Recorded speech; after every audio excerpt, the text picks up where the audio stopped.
बोला सर्वांनी हरे कृष्ण कृष्ण कृष्ण हरे हरे, हरे राम राम राम हरे हरे, कृष्ण कृष्ण हरे हरे, हरे राम राम राम हरे हरे, हरे कृष्ण कृष्ण कृष्ण हरे हरे, हरे राम। श्रीमद् भागवत सप्ताह चे आयोजन केलेले हे, याच्यामध्ये फक्त 10व्या स्कंदावर बाललीलाचं वर्णन होणार. संपूर्ण भागवत न सांगता 10व्या स्कंदावरच्या बाललीलाचं वर्णन, फक्त तेही मथुरेपर्यंतच्या लीलाचं, तेही होईल का नाही तेवढ्यापर्यंत सांगता येत नाही. जेवढं होईल, जेवढं माझ्या बुद्धीला झेपण,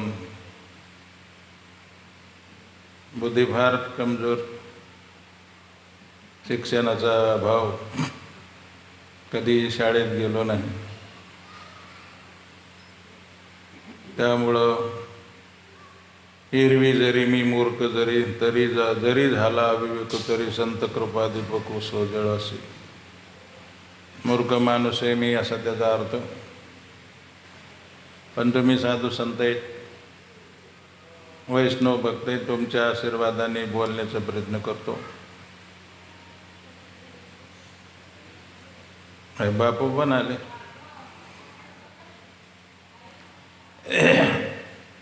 असे संत असल्यानंतर सांगायला बरं वाटतं.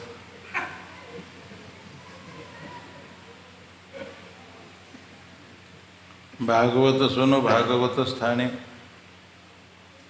भागवताकडून ऐकायला पाहिजे, भगवत भक्ताकडून ऐकायची तुम्ही भक्त भागवत कराले ते हित सत्य करा, तुकाराम महाराजाचं वाक्य.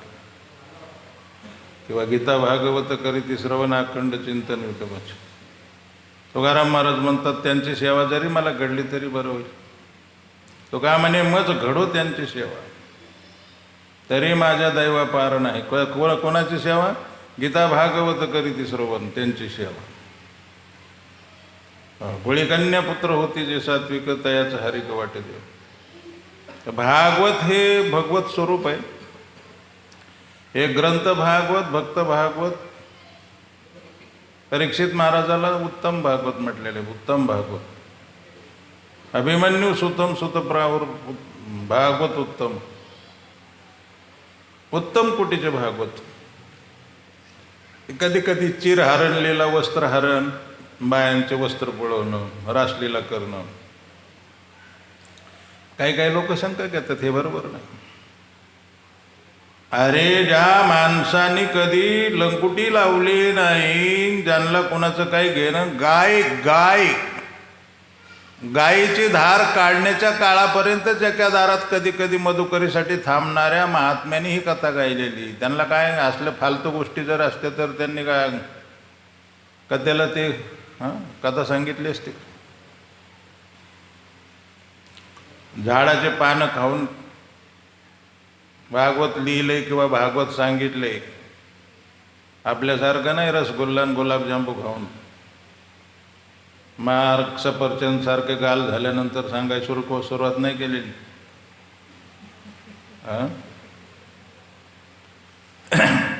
तपस्या करून सांगितले त्या लीला. कशासाठी? सगुण चरित्रे परम पवित्रे सादर वर्णावी. भगवंताची मूर्ती हृदयात ठसली पाहिजे, ह्याच्यासाठी हे सांगितलं जातं.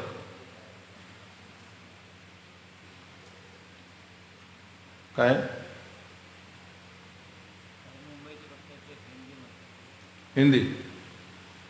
हिंदी सांगणार आहे का?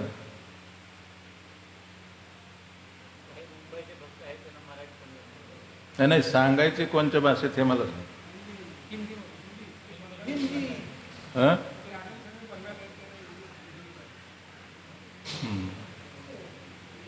जो हम लोग जो है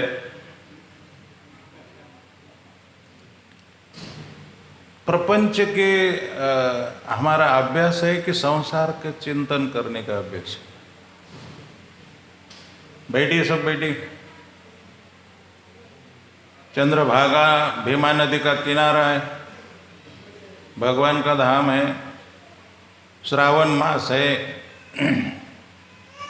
आप लोगों का सद्भाग्य है कि आप लोग ऐसी जगह पर कथा सुन रहे जो नदी के किनारे, जो पवित्र नदी है, भगवान के चरण की गंगा मानी गई। इस नदी को भगवान के चरण की गंगा, क्योंकि भगवान के चरणों से निकलती है और चरणों के पास से जाती है, इसीलिए भीमा आणि चंद्रभागा तुमच्या चरणाची गंगा। तो ऐसी गंगा जैसी नदी है, गंगा ही है, ऐसे नदी के किनारे आप सुन रहे हो, बहुत लाभ होगा, बहुत लाभ। ऐसा जैसे है ना, कुछ स्वाति नक्षत्र के जो वर्षा होती है ना, बारिश, स्वाति नक्षत्र में जो बारिश होती है, वो जहाँ जहाँ गिरेंगी वहाँ वहाँ अलग अलग उसके परिणाम आते हैं। अगर समुद्र में गिरेंगी तो जो सिंपली होती ना, शिप, कांच के तरह होती ना, शंख के तरह, उसमें गिरेंगी तो मोती निकलते हैं, मोती बन जाते हैं। और सांप जो नागिन होती, नाग के मुख में, सांप के मुख में गिरेंगे तो विष बन जाता है। स्थान और मतलब वैसे ही यहाँ पर जो कथा सुनी जाएंगी वो आपका जीवन का कल्याण करेंगे, क्योंकि वो दूसरा स्थान नहीं है, पवित्र स्थान है। चैतन्य महाप्रभु ने साधना की, भजन किया, यहाँ चैतन्य महाप्रभु खुद नाचे हैं, तुकाराम महाराज खुद ना, ज्ञानेश्वर महाराज, जितने संत है, शंकराचार्य, जितने भी संत है भारत में, जितने भी हुए महात्मा लोग, आचार्य हुए, वो सब यहाँ पर आ गए। तो भगवान तो है ही, लेकिन जो भगवत स्वरूप संत है वो भी यहाँ बहुत काल तक रहे, आए और आते रहते। और ऐसी जगह पर उनके पद पर से जो ये भूमि पवित्र हो गई है, ऐसे जगह पर कथा सुनने से बहुत लाभ होता है। दूसरी जगह पर कथा सुनना दूसरा प्रकार है। इसीलिए मैं वो स्वाति नक्षत्र के जल का उदाहरण दिया कि वो जहाँ गिरेगा, अगर सांपों के मुंह में गिरेगा तो जहरी बनेगा, लेकिन समुद्र में गिरेगा तो मोती बनेंगे। अलग अलग जैसे वो कथा कहीं भी सुनो, लेकिन जो धाम में जाके कथा सुनते हैं तो हमारा पूरा कल्याण करती थी। तो मैं इसीलिए बता रहा हूं कि हमारा जो अभ्यास है, और वो अभ्यास इनडायरेक्ट होते रहता है।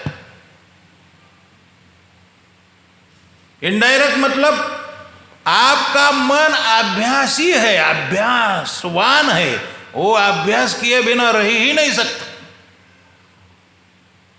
लेकिन एक अभ्यास वो करता है, वो प्रपंच का, संसार का चिंतन में लग जाता है और सदा के लिए आपको संसारी बना देता है, सदा के लिए बद्धावस्था में ले जाता है,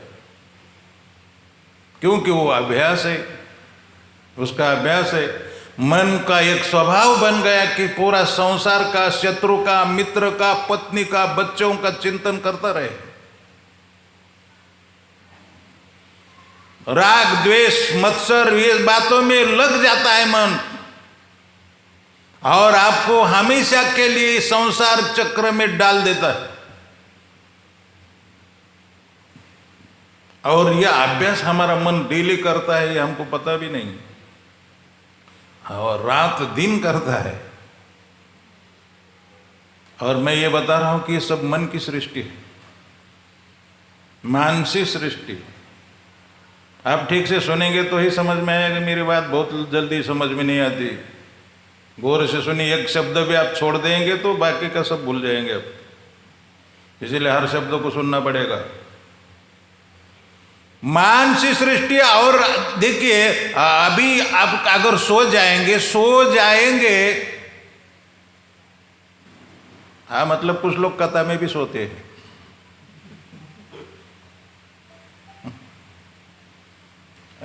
कथा में बड़ी अच्छी नींद आती है। एक सेठ था मेरे पास में, ऐसा बैठा था कथा में, और मेरा गमजा थोड़ा ये जो है ना, चादर नीचे थी, उसने खींचा और पूरा फाड़ ही दिया। मैं बोला ये क्या कर रहे हैं, मेरा कपड़ा क्यों फाड़ रहे हैं? हम नहीं बोले थे, वो ग्राहक जाएगा इसीलिए मेरे को डर था, क्योंकि वो कपड़े का दुकानदार था।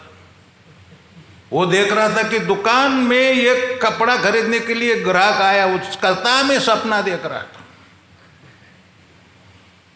और वो उनका वो कम ज़्यादा करो, ये करो, वो सब बातचीत हो गई। और बोला कि ठीक है, आपको मैं ये कपड़ा 200 रुपये मीटर में दे रहा हूँ, ले लो। ऐसा बोल के मेरा ही कपड़ा फाड़ दिया सपना।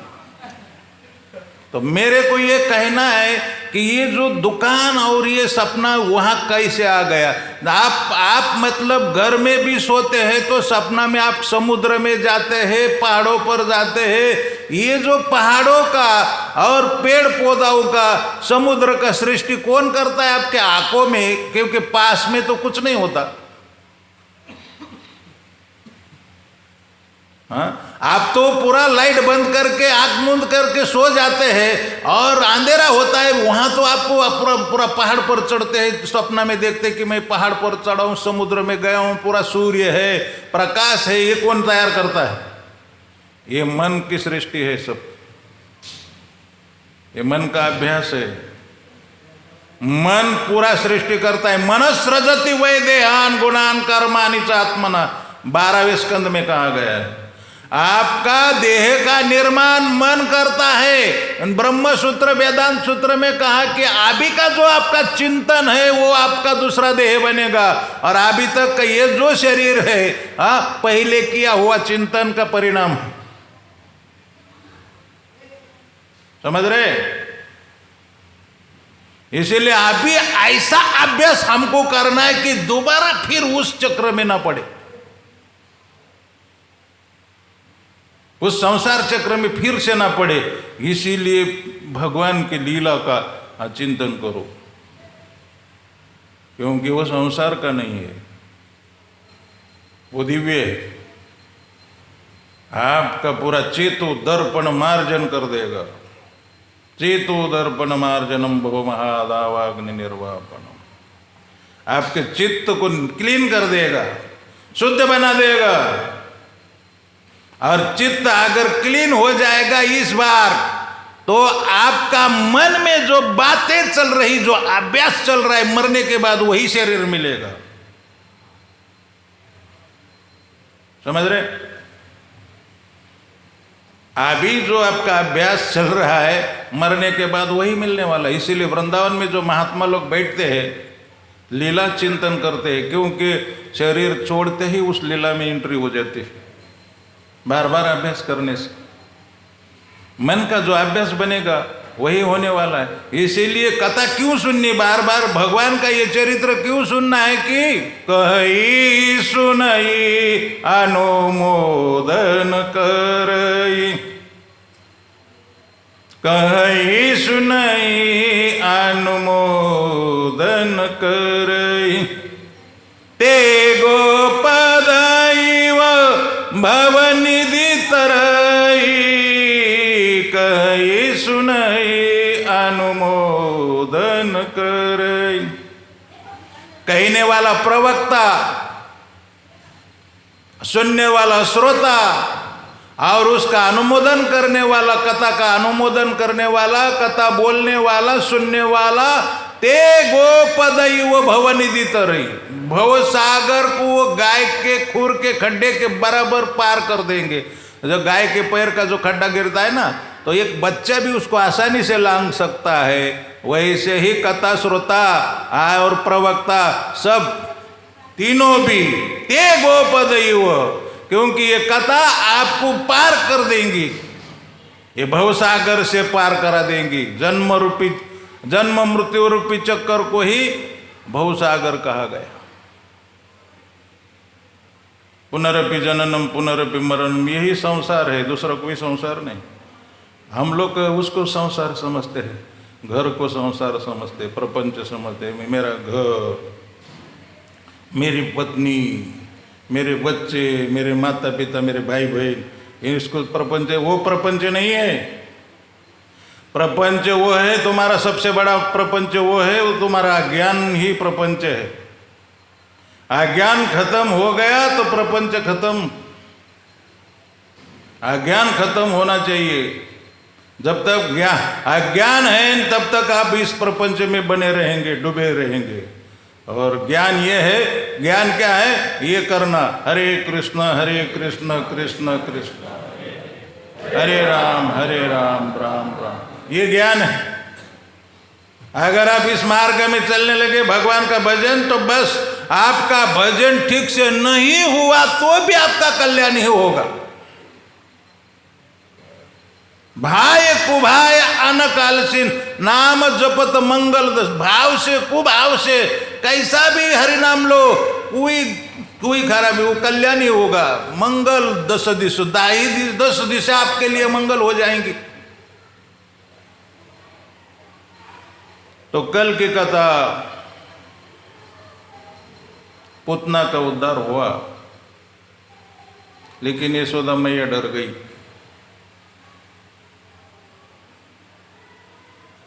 मेरे बच्चे को, मेरा बच्चा तो डेड बॉडी पर बैठा था पुतना के, बड़ा अशुद्ध हो गया, उसको शुद्ध करना चाहिए। देखिए हमारा शरीर इतना अशुद्ध होता है,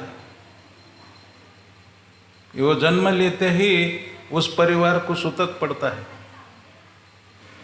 10-15 दिन का सूतक लग जाता है, 10-12 दिन का सूतक लग जाता है। उस परिवार को नहीं, उसके जो पटीदार रिश्तेदार है ना, उनको भी सूतक लग जाता है। इतना अशुद्ध माना गया ये शरीर, और हम उसको बोलते कितना सुंदर शरीर। अरे क्या सुंदर है। मरने के बाद भी सूतक लग जाता है 10-12 दिन, और जन्म लेने के बाद भी सूतक लग जाता है। समझ रहे ना आप लोग? इतना अशुद्ध है कि कोई उसके घर का कोई छूते भी नहीं, उनको उसके खाते नहीं, कोई उसके घर का पानी भी नहीं पीता, क्योंकि उसको सूतक लग गया। भाई अशुद्ध हो गया, अशुद्ध। जन्म लेना भी अशुद्ध हो गया, मरना भी अशुद्ध। डेड बॉडी को छूना भी अशुद्ध है, अशुभ है। स्नान करना पड़ता है कपड़े के साथ, सचल स्नान करना पड़ता है। तो यशोदा मैया बोली, माँ मेरा कन्हैया वो पूतना मरी है, उसके ऊपर बैठा था, तो ये भी अशुद्ध हो गया। काय झालं? उन्हें ते तिकडून इकडे ये काय? तो बोले आप उसको शुद्ध कैसे करे? बोले गोबर से। ध्यान से सुने, भगवान को शुद्ध कैसे किया? गोबर से नहलाया। देखिए हम इतने सुंदर है, लेकिन हमारा गोबर शुद्ध नहीं है। अगर ब्राह्मण का शरीर भी हो और रोज घी खाता हो, तो भी उसका गोबर शुद्ध नहीं। अभी ये बापू ब्राह्मण है, क्या उसका गोबर शुद्ध है?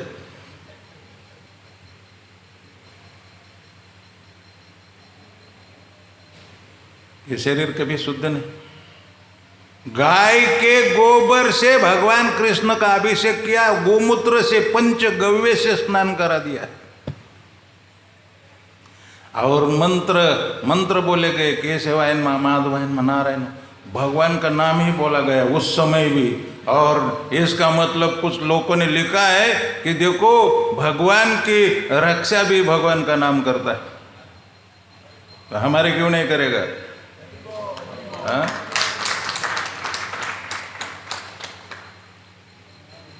डर गए थे सब। गाय का इतना महिमा है कि हम गाय, एक भक्त है हमारे उड़ीसा के, वृंदावन में रहते, उन्होंने मेरे को कहा था गोरगोविंदा कि गाय अगर देसी गाय, देसी वेद लक्षणा गाय अगर होंगी, और जर्सी गाय के बारे में मैं नहीं बोल रहा हूँ क्योंकि वो सुअर का शंकर है, उसको मैं सुअर मानता हूँ। प्रभुपाद उसको बोलते थे जर्सी गाय को मिल्क मशीन। देसी गाय की बात बोल रहा हूं। अगर आपके घर में कोई भूता टक्की है, जादू टोना है, किसी ने कुछ किया है, टोटका किया है, अगर गाय आपके घर में ले जाएंगे, थोड़ा देर खड़ा करेंगे तो खत्म हो जाएगा। गाय की इतनी महिमा है। अकबर ने एक बार कहा कि दूध में सबसे अच्छा दूध किसका होता है?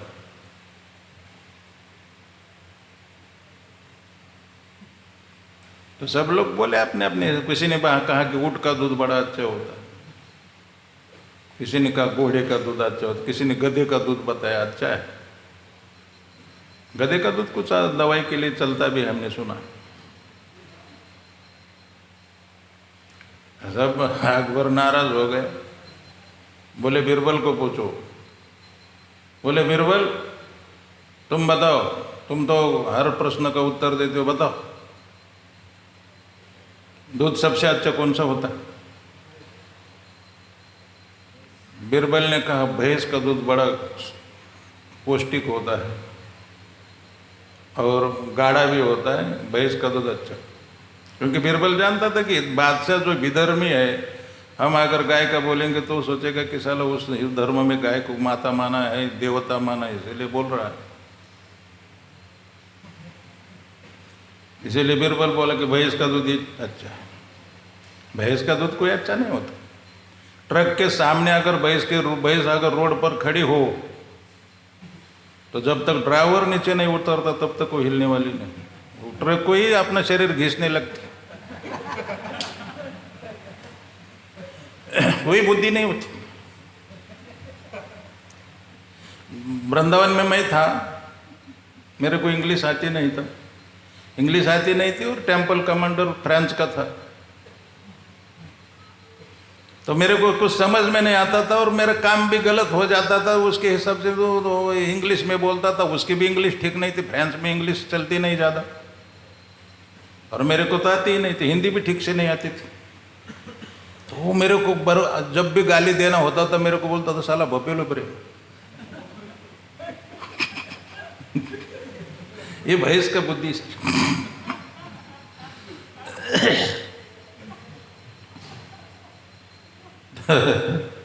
तो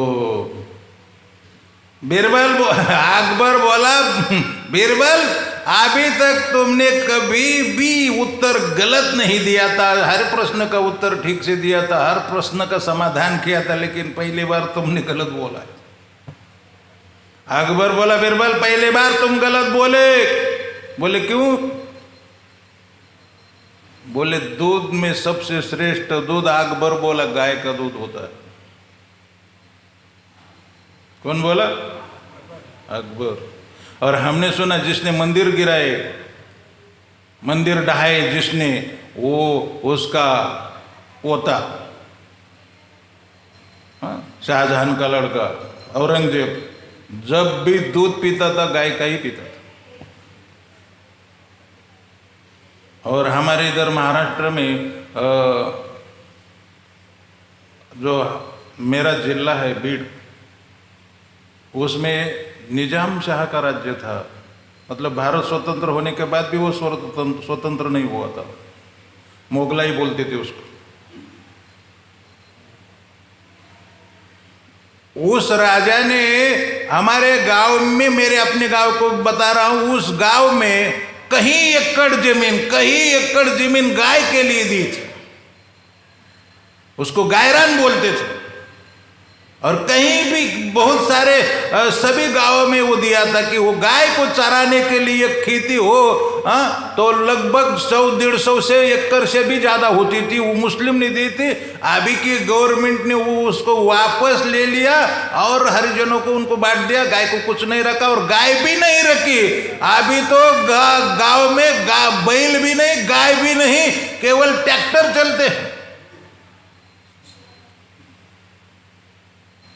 इसीलिए बारिश नहीं गिर रही,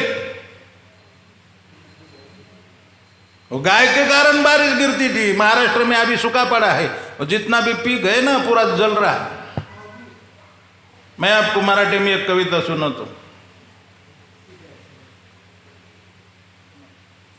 तो ऊस जाळतो तो कापूस जाळतो, तो ऊस जाळतो, तो कापूस जाळतो, माझे प्रत्येक पीक पाऊस जाळतो. आता काय पेरावे हा विचार माझ्या मेंदूत जाळतो.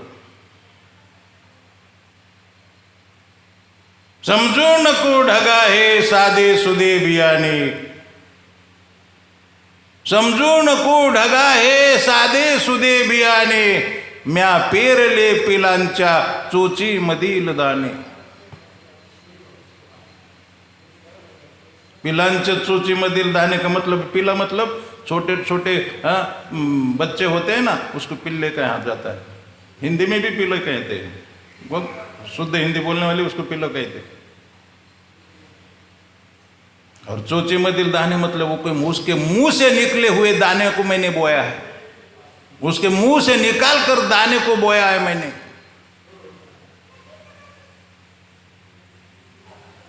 मेरा कहने का मतलब आप इस बात को नहीं समझ रहे.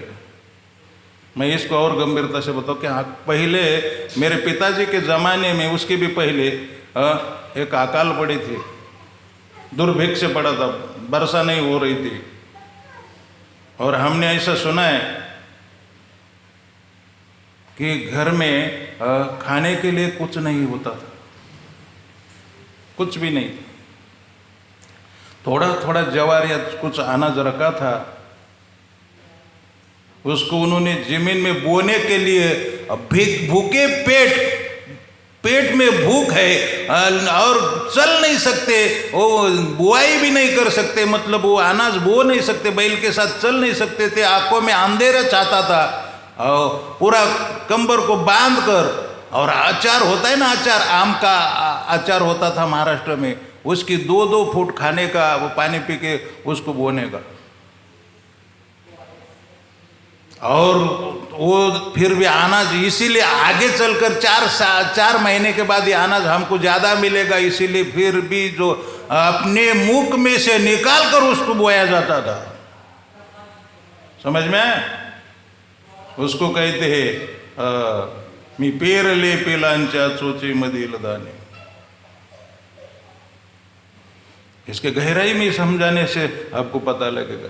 तो अभी सूखा, क्योंकि गाय का बहुत ये इस दुनिया में अभी इस भारत भूमि में सबसे ज्यादा तिरस्कार हुआ है, वो गाय का तिरस्कार हुआ है, और हरिनाम संकीर्तन का तिरस्कार बहुत हुआ है. वृंदावन के एक महात्मा बोल रहे थे, बोले कि हमने अखंड हरिनाम चालू कर दिया, रामानंदी संत, और सबको मीटिंग करके, महात्माओं की मीटिंग करके कहा कि हम अखंड हरिनाम चलाएंगे, खा पी के भजन करेंगे, और क्या.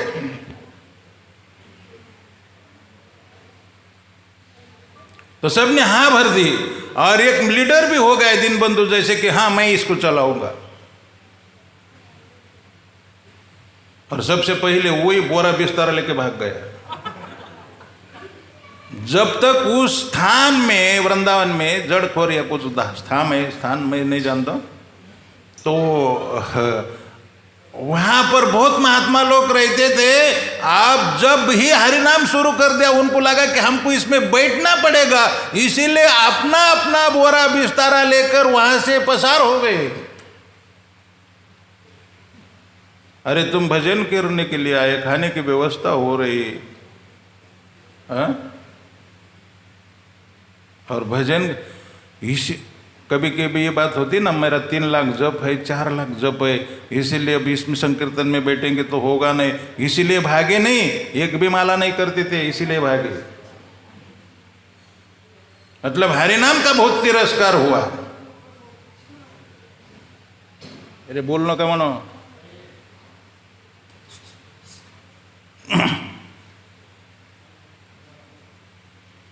तो हरि नाम का तिरस्कार, गौ माता का तिरस्कार करने से अकाल पड़ेगी.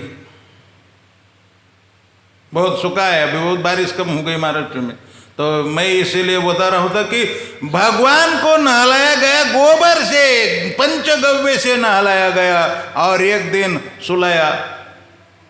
यशोदा मैया ने भगवान को सुलाया था और देख रही थी और देखती रहती थी।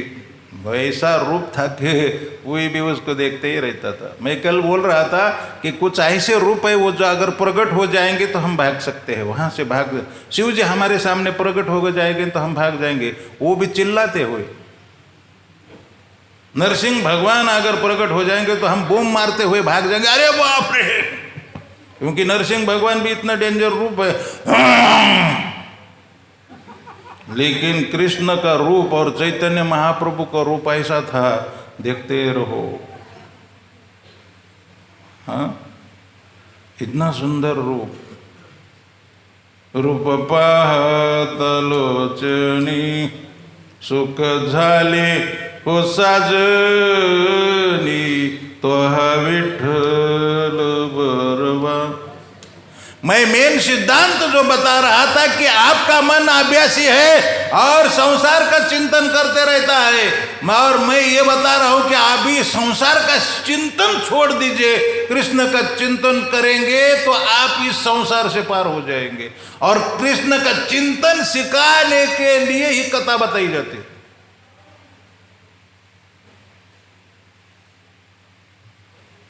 तो यशोदा मैया उस रूप को निहारती रहती थी, देखती रहती थी, और वो देख रही थी कन्हैया, कन्हैया सोए है, यशोदा मैया देख रही है। बिल्कुल ऐसा बोल सकते कि वो उस रूप में पागल हो गई,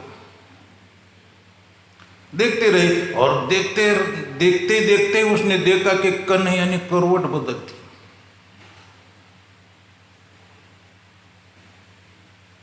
छोटे बच्चे ना, वो करवट नहीं बदलते। अगर उनको खटमल काटे, कुछ भी करे, मच्छर काटे, कुछ भी काटे, तो भी रोते रहते, करवट नहीं बदलते। करवट तो हम लोग बदलते रहते हैं, करवटें बदलते रहे सारी रात हम, आपकी कसम। हाँ, मुझे नींद नहीं लगती, मुझे भूख नहीं लगती। और ये किसी लिए? भौतिक रूप देखने के लिए, कृष्ण का रूप नहीं। एक आध बार ये किसी ने भौतिक रूप देखा ना, बातों को तेरे हम भुला न सके, मर गया। बातों को तेरे हम भुला न सके, होके जुदा हम ना जुदा हो सके। कि जुदा क्यों होंगे? क्योंकि उसकी याद आती रहती। कृष्ण की याद करेंगे तो क्या होगा? हाँ, तेरी याद आ रही है, मर जाते, आत्महत्या करते। मैं उसके बिना जी नहीं सकता। अपने माता पिता को छोड़ देते हैं बच्चे, अपने भाई बहन को छोड़ देते हैं। कल परसों जिसको देख लिया उसके लिए बोलते कि हम मर जाएंगे, उसके लिए मेरी जान चली जाएंगी, मैं जीवित नहीं रह पाऊंगा। मैं बोलता हूं आप ही मर जा साला। तो माता पिता को भी भूल गया है।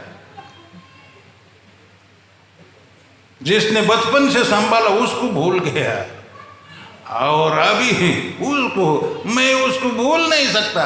तो इससे अच्छा ये अभ्यास है हमारा। मैं बोलता हूं कृष्ण के रूप का अभ्यास करो, कृष्ण के स्वरूप देखने का अभ्यास करो।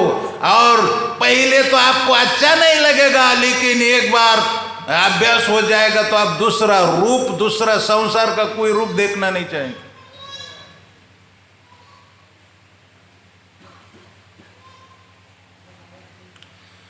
मेरे कहने का मतलब है, करवट बदल लिया तो एक उत्सव मनाया है। हम तो रात दिन करवट बदलते रहता हूं, मैं मेरा कोई उत्सव नहीं करता। उनको पता है साला ये भगवान नहीं है, गधा है। भगवान ने करवट बदल दिया तो उसका उत्सव हुआ, पूरे ब्रज में अनाउंस कर दिया, सब गोपी आ गई, नाचने लगी, गाना गाने लगी। और गाना गाने के लिए ज्योतिषाचार्य आ गए, गर्गाचार्य आ गए। ओ उधर तो भी नामकरण करेंगे अभी। मैं ये बता रहा था, जब घर में उत्सव होने लगा तो मैया ने सोचा कि कन्हैया तो हल्ला गुल्ला में उसको नींद आ रही। वो छकड़ा था, एक बैलगाड़ी जैसा छकड़ा, टांगा भी बोलते उसको, घोड़े का टांगे जैसा छकड़ा था, गाड़ी थी, बैलगाड़ी, हाँ, लकड़ी की बनाई जाती, छकड़ा बोलते उसको, छकट भंजन।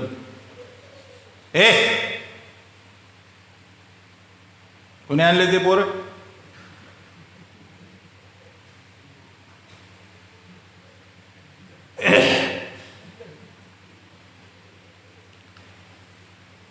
तो उसमें पालना उसको बांध कर वो गाड़ी को नीचे की साइड में बांध दिया और कन्हैया को उधर सुला दिया और कुछ बच्चों को कहा इधर आसपास में खेलो, लड़का जब उठेगा रोने लगेगा तो मेरे को बता दे। लड़के वही खेल रहे थे आसपास। वही छकड़े के ऊपर एक असुर बैठ गए, सक्टासुर। कन्हैया ने ऐसी लात मारी, और केवल छकड़ा नहीं था वो, उसके ऊपर बहुत बड़े बड़े बर्तन भी लाद दिए थे, बहुत सामान रख दिए। और कन्हैया ज़्यादा एक 2 महीना के होंगे, 2-3 महीने, 1-2 महीना के, लात मारी, छकड़ा उल्टा पलटा हो गया, बहुत आवाज भी हो गया, बर्तन भी फूट गए। ज़्यादा करके मिट्टी के बर्तन हुआ करते थे पहले।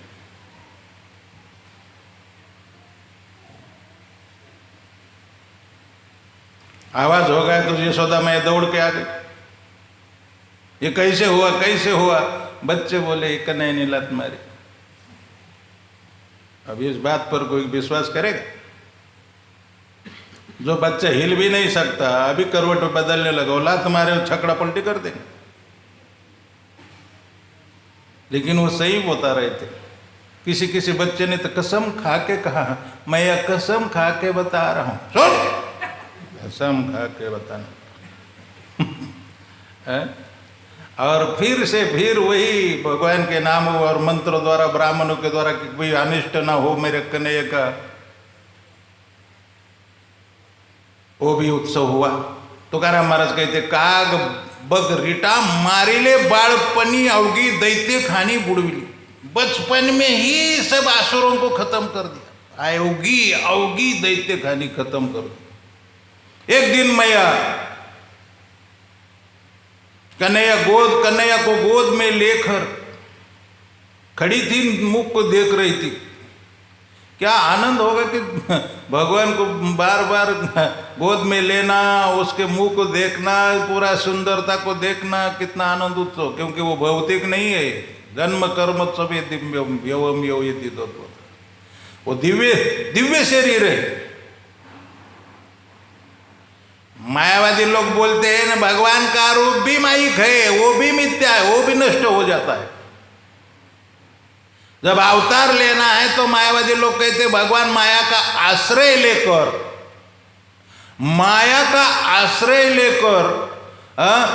प्रकट होते हैं। माया के, और वो शरीर रजगुण तमगुण से बना हुआ होता है, ये मूर्ख का काम। भगवान बोलते वो नहीं, मेरा शरीर, मेरा जन्म कर्म पूरा दिव्य है।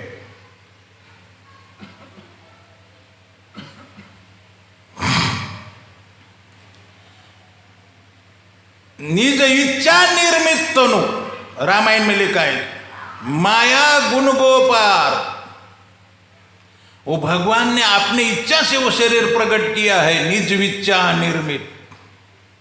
और वो माया से परे है, माया गुण, और माया के गुण, माया गुण गो म्हणजे इंद्रिय, गो मतलब इंद्रिय, और इंद्रिय के द्वारा भी उसको देखा नहीं जा सकता है।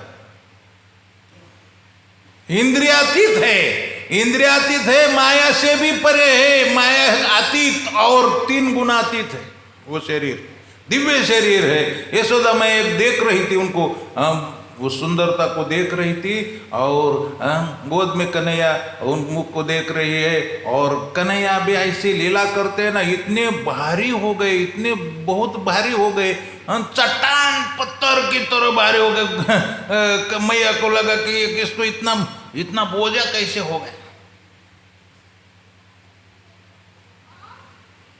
इतना इतना इतना कन्हैया छोटा सा, और 1 कुंटल 2 कुंटल का बोझा जैसे लगने लगा। नीचे रख दिया, पटक दिया नीचे, और दूसरे काम में चली गई, भगवान का स्मरण। और गोपिया का ये स्वभाव होता था। मैं अपने गांव का मतलब देहाती बात बता रहा हूँ। महिलाओं को अपने घर के लोगों के बारे में गीत गाना आता है। वो आटा पीसते समय पहले घर में होता ना, जाता होता था, जाता समझते ना, जाता चक्की दूसरी बात है, जाता हिंदी में भी चलता है। चक्की तो गिरने को बोलते हैं, चक्की समझो। उसमें भी महिला गाना गाती तो अपने भाई के ऊपर, अपने पिता के ऊपर, पति के ऊपर गाने गाती है। एक महिला मराठी में गा रही थी, माझ्या बंधूच्या वाड्याला सोन्याचं कुलूप, मेरे मतलब मेरे भाई के दरवाजे पर सोने का कुलूप मतलब सोने का लॉक लगाया गया। तो उस गांव में भी मेरा प्रोग्राम था, तो मैंने पूछा कि वो महिला गा रही थी कि मेरे भाई जो है, मेरा भैया जो है, उसके घर में सोने का लॉक लगाया, कुलूप लगाया गया है।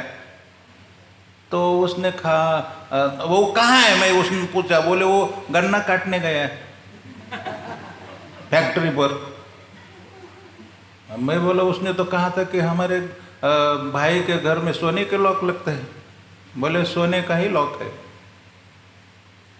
मतलब बोले सोना जी नाम का एक साहूकार है, उसका कर्जा लिया उसने, पैसा चुका नहीं पाया, इसलिए उसने उसके घर को लॉक लगा दिया, इसीलिए उसका नाम सोना जी है, इसीलिए वो सोने का ही कुलूप है उसका।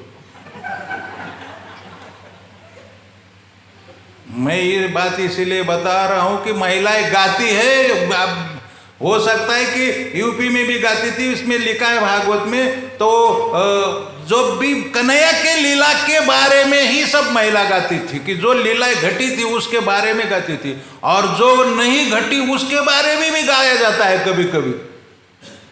अब मैं एक बार बैठा था, मेरी माँ गा रही थी, मेरे ऊपर गाने लगी, तो मेरे माँ ने ये गाया कि उस गाना तो मुझे याद नहीं, लेकिन वो बोल रही थी कि मेरा लड़का कैसे ऋषि मुनि की तरह बैठता है। मैं बैठता था तो बैठ ही जाता था ऐसे, और इतना बड़ा संत बन गया है कि घर में हमारे यहाँ बहुत सारे करताल है, मृदंग है, ये सब बात उसने गाई। और उस समय तो मेरा साधु बनने का बिल्कुल कोई विचार नहीं था, ना साधु क्या होता है मैं जानता था, लेकिन बात मेरे दिमाग में घुस गई कि माँ ने ऐसा कहा था कि मेरा लड़का भविष्य में ऐसा करेगा, वीणा रहेंगी घर में, हारमोनियम रहेगा, मृदंग रहेगा, करताल रहेंगे और बहुत भजन होते रहेगा। तो मैंने बाद में जब बड़ा हो गए तो मैंने सोचा कि इस बात को मैं झूठा नहीं होने दूंगा।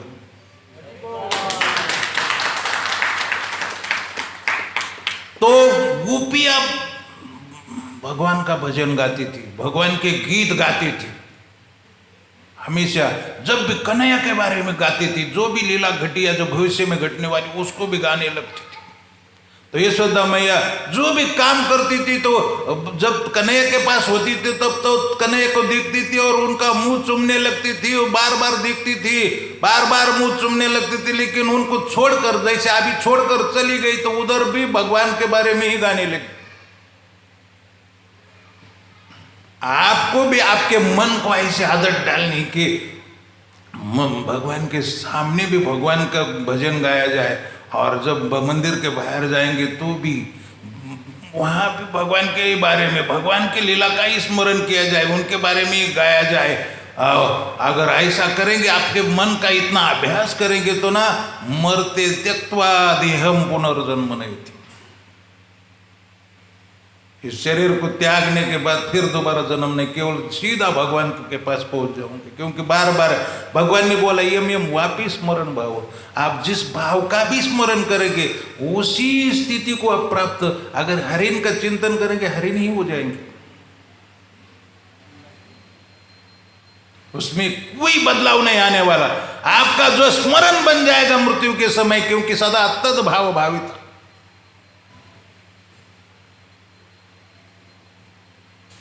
तो मैं ये बता रहा हूं,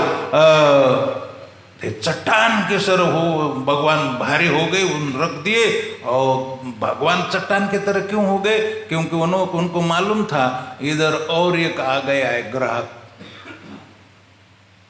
अभी तक तो दो ही खत्म हो गए, एक पुतना चली गई, सक्टासुर। मैं ये सक्टासुर के बारे में बताना भूल गया। सक्टासुर है ना, पहले उत्कच नावाचा, ये उत्कच नाम का हिरण्याक्ष का लड़का था। लोमस ऋषि के आश्रम में चला गया। लोमस ऋषि, अब जानते हैं, हमने सुना है कि लोमस ऋषि का आयु, लोमस ऋषि की आयु इतनी बड़ी है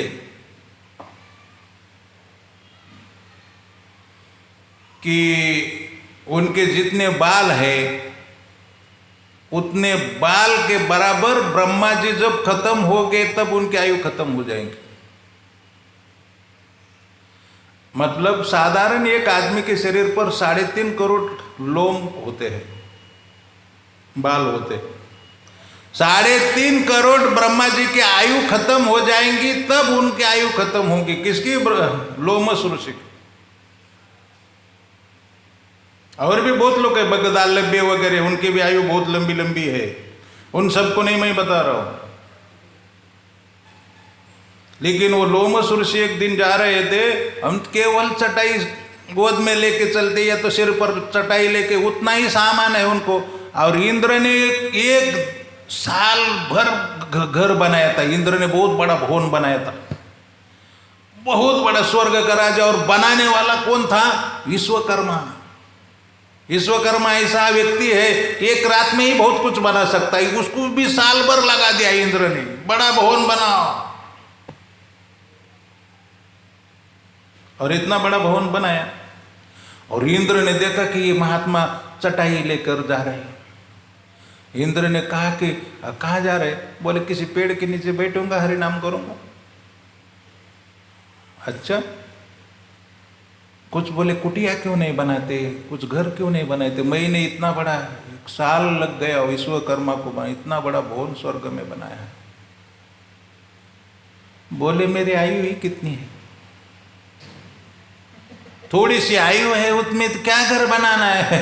अरे जिसमें 3.5 करोड़ ब्रह्मा जी बदल जाते हैं, इतनी लंबी आयु को क्या बोल रहे? मेरी आयु कितनी है? थोड़ी।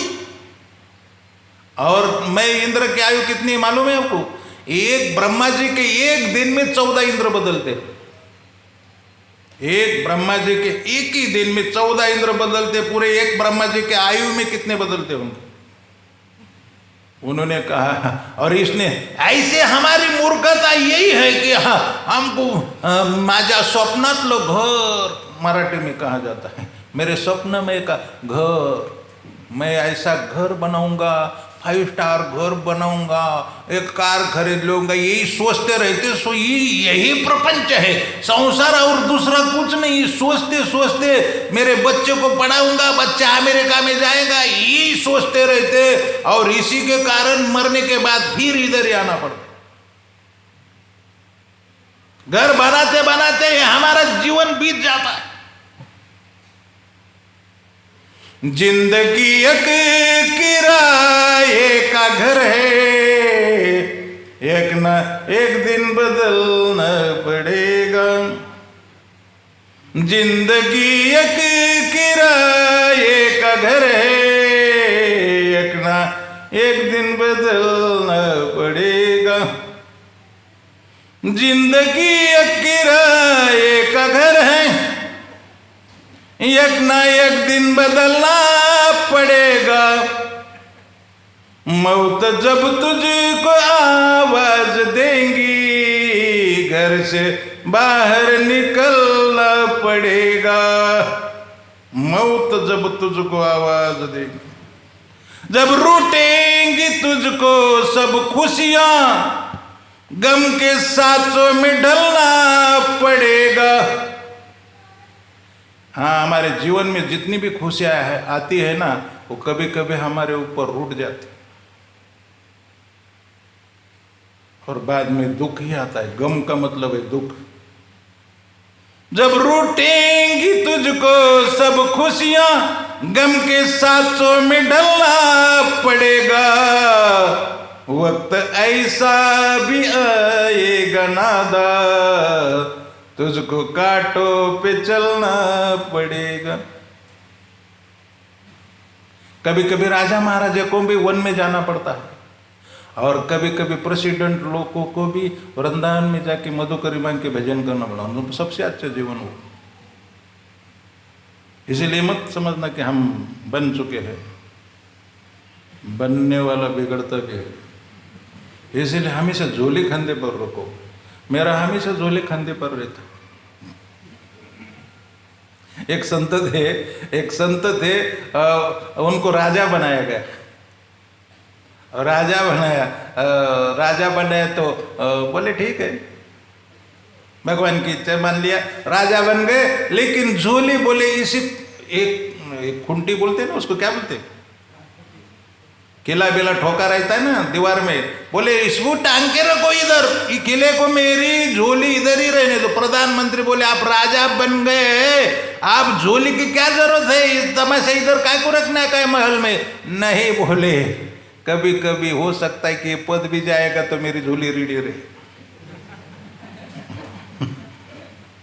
भरोसा मत रखना।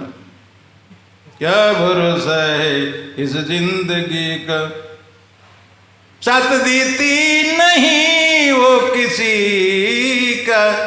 क्या भरोसा है इस जिंदगी का। और मैं बता रहा हूं, सांस रुक जाएंगी चलते चलते। कोरोना में तो किसी को बोल देंगे ना आप पॉजिटिव है, आधा मर ही गए, आधा मर गए और आधा डॉक्टर ने मार डाला। डॉक्टर लोग आप पॉजिटिव है, अगर सामान्य सर्दी खांसी होंगी तो भी आप पॉजिटिव बता दिया। पहले के डॉक्टर के दवाखाने में जाते थे ना तो हाथ पकड़ लेता था, बैठिए कोई मामूली बात है, आपका रोग बहुत बड़ा नहीं, ऐसा बताते थे। और ऐसा बोलने से वो आधा रोग तो उसका चला जाता था।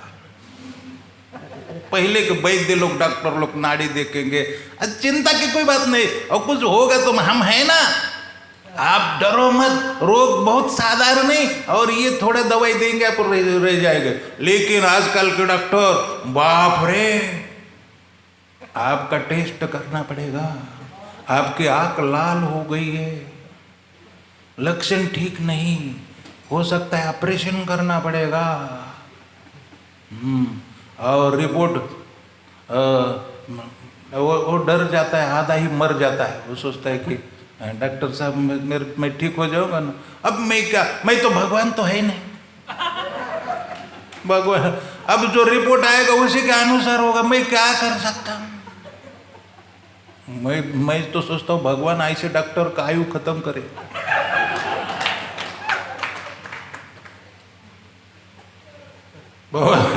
इसे कुछ डॉक्टरों ने मेरे को कहा कि आप हमारे बारे में बोलिए, बहुत लोग हमारी निंदा करते हैं, हमारा व्यवसायिक बहुत लोग अच्छा नहीं समझते, आप हमारे बारे में बोलिए। और पैसा भी दिया मेरे को बोलने को, डॉक्टर लोग ने सभा ले लिए, बहुत बड़ा फंक्शन।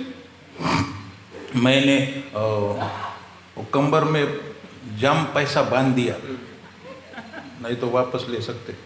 बोलने को खड़ा हुआ और मैंने कहा डॉक्टर लोग जो होते हैं भगवान के अवतार होते हैं,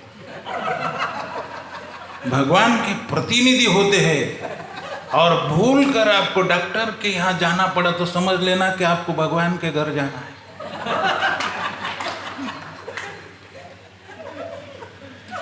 और जब भगवान नाराज होते तो डॉक्टर के पास भेज देते हैं, और जब डॉक्टर नाराज होता है तो आपको सीधा पहुंचा देता है भगवान के।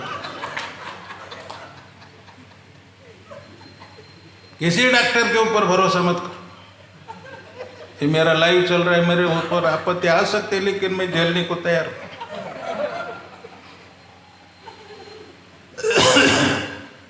बहुत डेंजर। श्लोक ही कहा गया, वैद्यराज नमस्तुभ्याम यमराज सहोदरो। वैद्यराज मतलब डॉक्टर साहब आपको प्रणाम, आप यमराज के सगे भाई है। वैद्यराज नमस्तुभ्याम यमराज सहोदर। यमराज हरत प्राण आन वैद्य प्राण धनानिच। यमराज तो केवल पर प्राण को ये ले जाते हैं, लेकिन डॉक्टर तो पैसे लिए बिना डेड बॉडी भी नहीं देता। प्राण धनानी, प्राण भी लेगा और धन भी लेगा। कोरोना वाले पेशेंट, कोविड वाले को पेशेंट को 60 लाख रुपया खर्चा हुआ, और वो बोले कल डिस्चार्ज होगा आपका, छूट जाएंगे, और रात को अच्छा बोला और दूसरे दिन मर गए। पैसा भी गया, शरीर भी गया। मैं कैसे क्यों बोल रहा था, कैसे आ गया? जिंदगी क्या भरोसा है इस जिंदगी का, श्वास रुक जाएंगी चलते चलते, क्षमा बुझ जाएंगी जलते जलते, दम निकल जाएगा रोशनी का, क्या भरोसा है इस जिंदगी का। कोई भरोसा नहीं। चलते चलते श्वास बंद हो जाती है। इसीलिए मेरे भाई बहन, कभी भी श्वास बंद हो सकती है। इसीलिए और योग शास्त्र में यह कहा गया है कि बाहर जाने वाला श्वास मृत्यु और अंदर आने वाला श्वास जन्म है। अगर बाहर गया श्वास वापस नहीं आया तो समझ लेना आप मर गए। उतनी ही आयु है आपकी। बाहर गया श्वास, अंदर आने की कोई गारंटी नहीं। इसीलिए ऐसा चांस, मौका मत खो कि जहां भी चांस मिले, जहां भी मौका मिले सत्संग करो। और ये अगर सत्संग ना मिले तो इतना ही करते रहो, हरे कृष्ण हरे कृष्ण।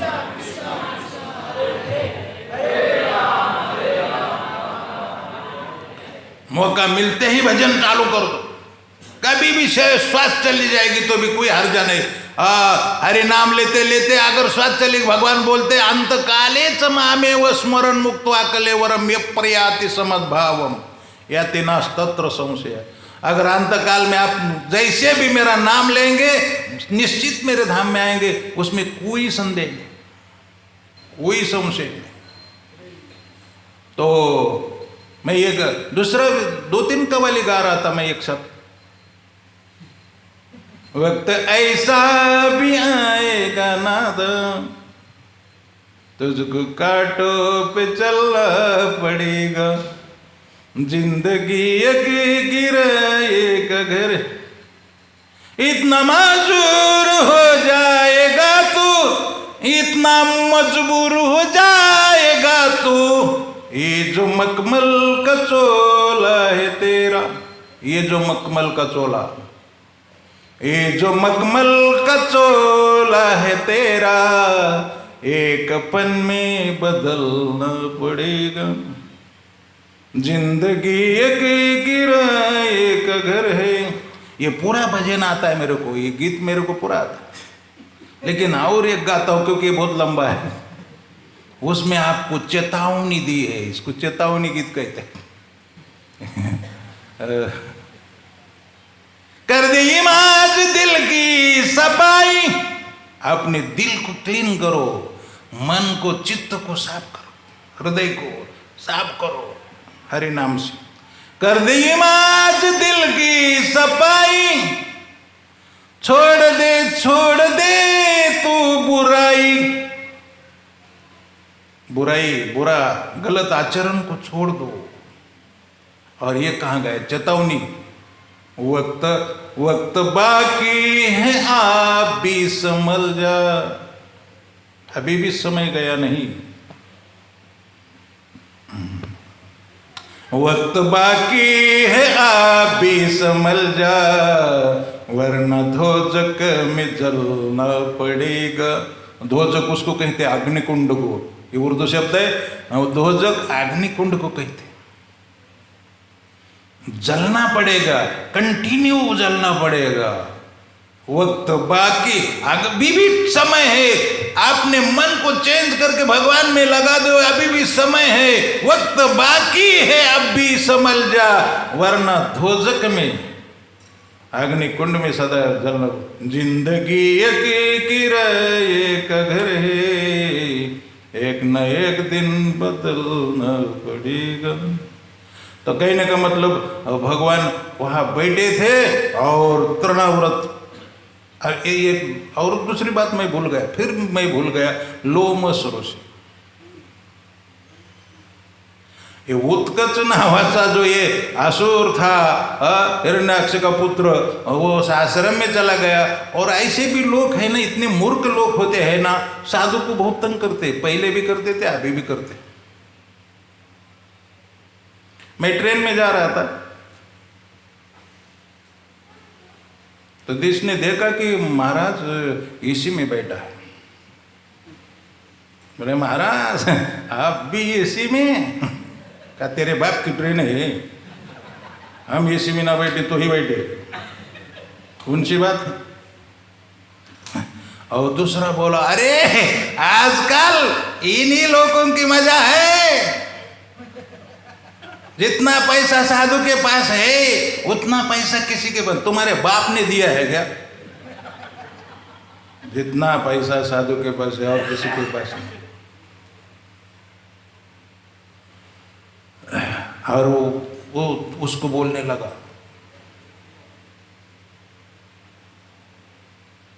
अब भी साधु बन जाओ, माला माल हो जाओगे। इन लोगों की बहुत मजा है, रसगुल्ला, गुलाब जामुन, काजू बादाम खाते। अब मैं तो सुनता रहा, मैं बोला साले इन मूर्खों के क्या है। उतने में एक माता जी बोली महाराज आपका फोटो दे दीजिए। मैं बोला फोटो क्यों, पूजा करेगी? बोली नहीं, पूजा को तो हमारे घर में फोटो है। मैं बोला फोटो काहे को चाहती? अब बोले लड़के को डराने के लिए।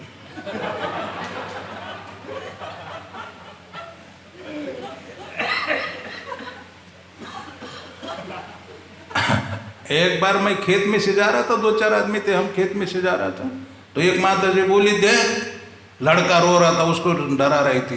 चुप रहो, चुप, रो मत, देखो बाबा जी जाएगा। जो बाबा जी जा रहा है, एक ने तो कहा कि देख वो बाबा जी तुमको ले जाएगा। लड़के ने माना नहीं, तो बोली चुप रहो नहीं तो बाबा जी तेरे को खाएगा। मैं बोला साला मैं प्याज लहसुन भी नहीं खाता, लड़के का खाऊंगा।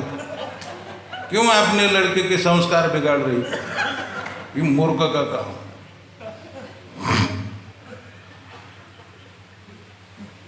ऐसे लोग नालायक होते, बहुत मजा करते। तो बहुत तंग करते, क्या बताऊं मैं तो। कभी कभी तो मेरे तो इसी का खींचने लगते ट्रेन में। ये क्या है? मैं बोला डिसएंटीना।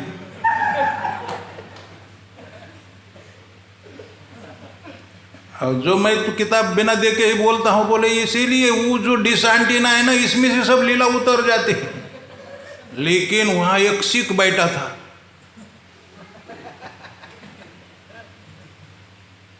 वो बोला महाराज आपकी इतनी छोटी सिक्का है, उसमें इतनी लीला उतर जाती कि आप 7 दिन तक किताब न देखकर भी बोलते रहते हैं। हाँ, अब मेरा तो बहुत बड़ा बुचड़ा है। क्या बोलते हैं? आम बड़ा का क्या बोलते उसको? बड़ा लंबा ही बांधा हुआ इधर, मेरे को ये लीला क्यों नहीं उतरती? मैं बोला तुम्हारी दाढ़ी है नीचे आर्थिंग है, मेरी दाढ़ी नहीं, क्योंकि उधर से आती हूँ इधर से चली जाती। समझ में आए? तो ऐसे मजाक करते क्या बताए, कुछ भी बोलते रहते, साधु को इतना तंग करते लोग। और एक उदाहरण याद आ गए मेरे को, बहुत उदाहरण याद आते। ट्रेन में ही बैठा था, इसी में मेरा 2-4 बैग था। इतना बैग मैं रखता नहीं, लेकिन उस समय कुछ सामान था मेरे पास, 2-4 बैग थे। और वो सामने एक सेठ बैठा था, उसकी भी 2-4 बैग थी बड़ी बड़ी। वो मेरे को घुरा घुरा के देखने लगा, साला साधु लोगों ने देश को बर्बाद कर दिया। ये हमारे देश के लिए बोझ है, धरती के बोझ है साला। करना धरना फुकट का खाना, करना धरना फुकट का खाना, धरती के बोझ। बहुत बिगड़ गए मेरे को। और इसी में बैठा है ये साधु, इसी में, हमारे में इसमें क्या अंतर? मेरा भी 4-4 बैग है, इनका 4-4 बैग है, इसी में बैठा है।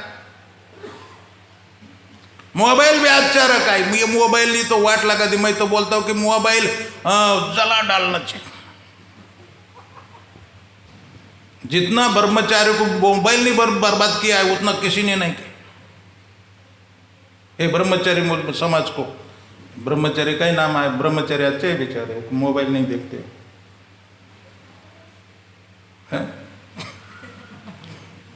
मेरे को बोलने को याद नहीं रहता ना, इसे बोलते रहता हूँ। ब्रह्मचारी का निंदा करना अपराध है, वैष्णव अपराध तो मैं ऐसे भी करता नहीं। तो क्या बात बता रहा था? हाँ, तो मैं उसी के जैसा बोलने लगा। हाँ आप सेठ जी, आप ठीक बोल रहे हैं, आजकल साधु बिगड़ चुके, कलयुग है। चाय पे को कुछ पीना हो तो पी लीजिए, कॉफ़ी पी लीजिए, को मैं पैसा पे करता हूँ। तो थोड़ा थोड़ा मेरे को अच्छी बात करने लगा। मैं बोला ठीक है। और थोड़े देर में ट्रेन खड़ी हो गई, एक स्टेशन आ गए, और बोला चलो अब कोई जूस पीस दे देते। बोला ठीक है। उसको लगा साधु अच्छा है, कुछ हम किसी को कुछ खिलाते पिलाते देते ना तो मान जाते कि हाँ अच्छा है।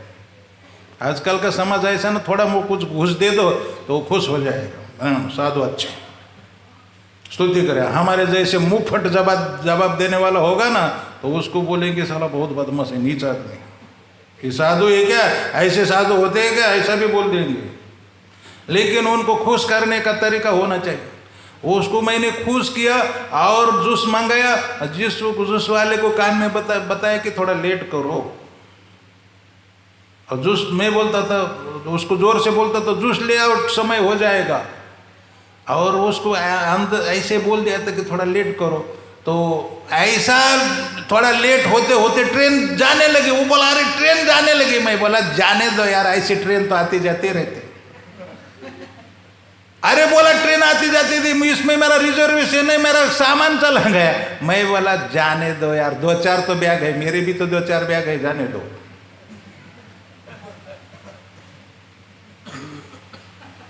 तब तक तो ट्रेन भाग गई और ये बैठ गए। मैं बोला रहो हमारे साथ, बहुत मजा है साधु के साथ। बोला लाखों रुपए का सामान चला गया। मैं बोला मेरा भी तो गया। आप में और हमारे में अंतर ही क्या है? आप में और हमारे में क्या अंतर है? वो समझ गए यही अंतर है कि हम छोड़ नहीं सकते, ये छोड़ सकते कभी भी, जब चाहे तब छोड़ सकते हैं, ये अंतर है। तो लोमस ऋषि के आश्रम में ये चला गया, क्या नाम वो उत्कच, और बहुत शक्तिशाली था, बहुत पेड़ पौधे को तोड़ डाला और तहस नहस कर दिया चारों तरफ पूरा। और लोमस ऋषि ने देखा, बोले साला तू आसुर, इतना दुर्बुद्धि, पेड़ पौधा को पूरा खत्म कर डाला पागल हाथी के तरह, जाओ तुम देह रहित हो जाओ। मैं बोला था कल आज दामोदर लीला बताऊंगा, लेकिन वो आगे गया ही नहीं। मैं क्या कर सकता हूँ, मेरी कमजोरी तो मैं बताया ना, मेरे बड़ी कमजोरी है। तो सकट भंजन ही हो गए, तरणव्रत भी नहीं आ पाया। तो वही उत्कच नावाचा नाम का असुर बाद में सक्टासुर बन गया, भगवान के चरण स्पर्श से उसका उद्धार हो गया। हरे कृष्णा। प्रवचन समाप्त हुआ।